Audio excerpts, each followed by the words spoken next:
Right. Let's see here. Share screen. There you go.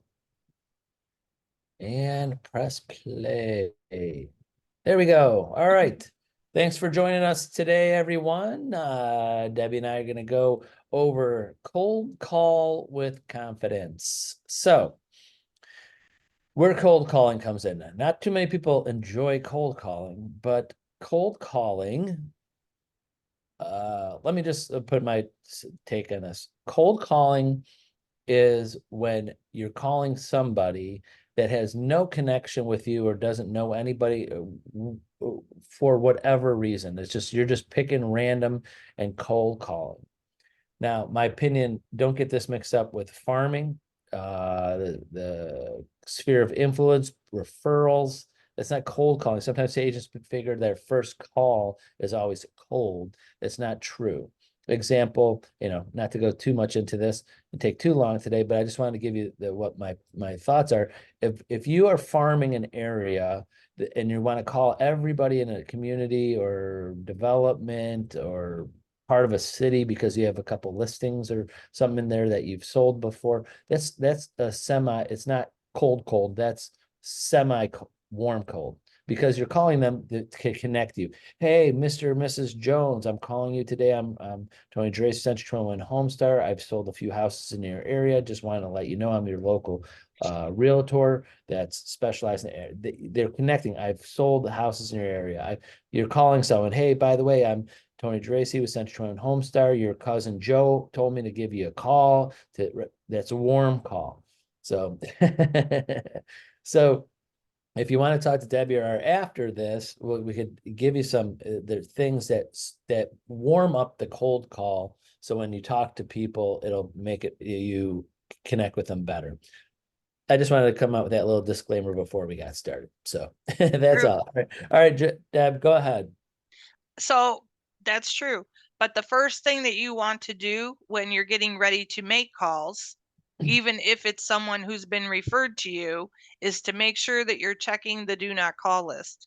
And that also does include text messages, right? Because they have laws and they include the text messages now.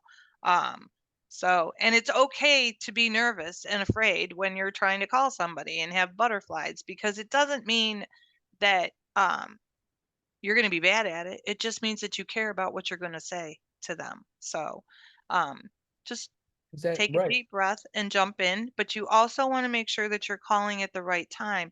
So don't call after 9 o'clock when you think people are either going to bed or they're putting their kids to bed or something like that. It is a little bit different now that we have cell phones versus when we had the house phone and you didn't want to ring them up. But also, you do want to make sure that you're trying not to call them when people are eating, because they won't answer the phone or they'll be annoyed that their dinner was interrupted and they won't want to talk to you. Um, so if you are trying to farm areas and such, though, get your data ready. So if you're calling somebody in Shaker Heights, just pull up your market report for Shaker Heights and see what's happening in the area, so that if they do ask you questions about it, you can answer them, right? Because that's why you're Exactly. calling them, to give them information and try and get them to work with you. Or if they know someone that will work with you, know what the interest rates are and stuff. Make yourself a little checklist so that you can keep yourself organized. Exactly. The next tip is practice, practice, practice. Practice with yourself, practice in front of a mirror, practice with your family, practice with your friends. Over and over and over, rehearse and add your personality to scripts. There's so many different scripts out there. I have a ton of them. Mike has a ton of them. There's some on 21 Online in the scripts library. There's tons of different scripts on there. Whether you're talking to someone in person or whether you're talking to someone on the phone, it doesn't matter. Go over them over and over and over again until you make it your own and it doesn't seem like you're reading from a script, that you're actually just trying to talk to somebody. And have your personality in there. If you're a happy, smiley person, they're going to hear it on the phone, right? If you don't feel good, it might not be a good day to do your calls, because it might portray like you're not really into it that it is a chore instead of something that you're actually trying to do. Take notes when you're talking to people, so that you know when they do ask you questions that you are listening to what they said so that you can give them the correct answer. It's really hard to deal with people when you're not really paying attention to what the actual question was, because then they get frustrated and they say, well, you weren't really listening to me to begin with, right? And don't pressure them to work with you right away. Like, show that you have information that you want to give to them, you know. So And one thing you could really, sometimes it's agents tell me it's like, it's kind of hard to practice live questions, conversations. So I always suggest to practice your voicemail, because 70-80% of your calls we're going to go to voicemail, and what you're going to say in that less than 2-minute little interview or advertisement about yourself. So you could definitely do that. And so practice that of, leaving a voicemail of what you're going to condense, because that's going to be about 80% of your time. What you're going to say, how you're going to say it, what are you going to say to call for action for them to call you back or reach out to you. Like, I'm happy to give you a free home valuation to see what your house values have changed in the area. Or you want this or you want that. And you could practice that because you could record it on your phone. You could see the timer and you could get practice with that. And you should, with these live voicemails, because you only got that one shot of that. And I love helping agents with that. So get a script of what you want to say, type it, start reading it, practice it. Yes, absolutely. And if you're calling for sale by owners, for instance, too, one of the first things they're going to say to you is, "You're calling to list my house. I'm not going to list my house with an agent." And you just have to reassure them, "I'm not calling to list your house. I'm calling because I would like to come see your house, because we have lots of buyers and we want to see if we can have a buyer that will fit your home. But in order to do that, I need to get into the house to see it." And then, of course, in the back of your mind, you're going to be like, "I do want to list the house," right? But if you don't get the listing, that's okay. There's so many different buyers out there, and you need to know what's available. And you can give good data to a for sale by owner. A lot of them may not know they need a property disclosure. So that's something, I have things that I can give to you. If you would let me come see your house, I'd be happy to bring the disclosures over that you need. Why not? What's the hurt? Right? Right. Then you know There's they're not already done. But there's not that many agents, and some agents say, I don't want to call for sale, but there's so many agents, there's not that many calling. No, they're Because not. a lot of them don't want to get over the fear of calling them. So Yeah. Yep. So this helps you, tip number 3 of setting yourself up a little bit more of what we were talking about. Always have that smile on your face when you're talking to them on the phone. Even if you're having that bad day, you have to take that minute to reset yourself so that it shines through when you're talking to people. Recite positive affirmations before you start calling so that you're getting your mindset into that positive mode so that it shines through. Clear the clutter on your desk so that you only have exactly what you need right in front of you, and like I said, be prepared. So if you have your market report there on your computer and you have a notepad and a pen so you can write notes when you're talking to them, eliminate distractions by shutting the door. Maybe you want to put your power hour sign out there if you need to. Make sure the kids are being taken care of or the dog is tied up so that they're not barking. Keep your calendar open so that you can actually schedule an appointment, right? And time block yourself so that you know that during this time, this is what I'm doing. I'm making my calls, right? And then take a break. So maybe you make 20 calls, you get up, you walk around, you come back, you sit down, and you take a break so that you can reset your mind. Maybe a call doesn't go the way that you like it. Don't jump right into the next one. Take a deep breath, sit back, relax, maybe have a drink, get up, go have a snack, come back, and then do it again.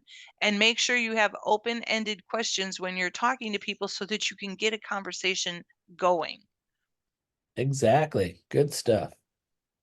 I do have a lot of scripts, like I said, that are real easy ones for you guys to remember and make your own. So if you want them, please don't hesitate to reach out for them because we are here and this is what we want, right?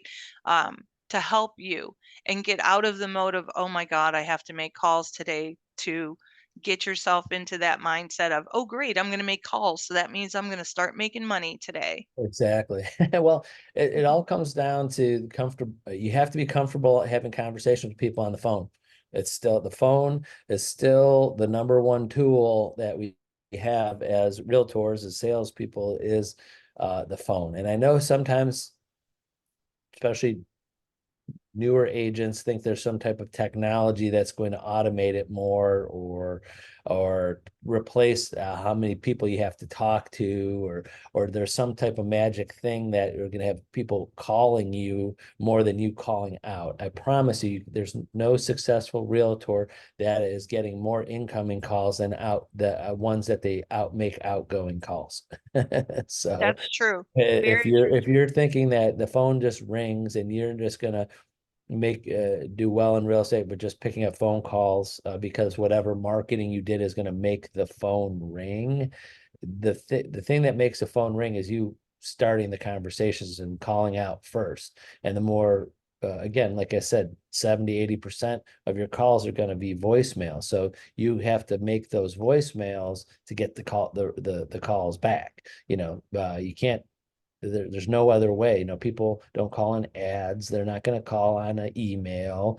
They're going to call you back more than they will call you from any other type of advertising, unless it's like someone's calling on a specific listing. They saw it online and they're calling you. But just calling you in general, unless you're making those call outs, the follow-ups, following up with the people for 3-4 times a year by phone just to check in on them, they're not going to call you back.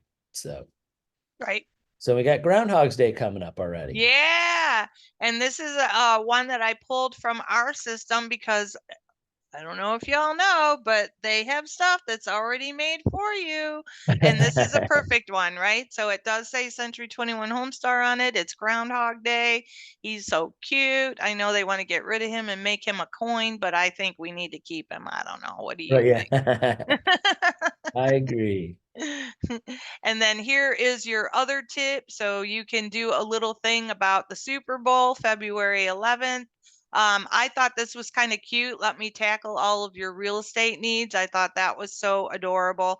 And that's something that you can put out on your social media if you want to. Just don't forget to add your brand, your Century 21 Homestar, and your name and contact information as well. So I thought that one was pretty neat. I'm like, oh, It is good. football, I like yeah, it. yeah, for sure.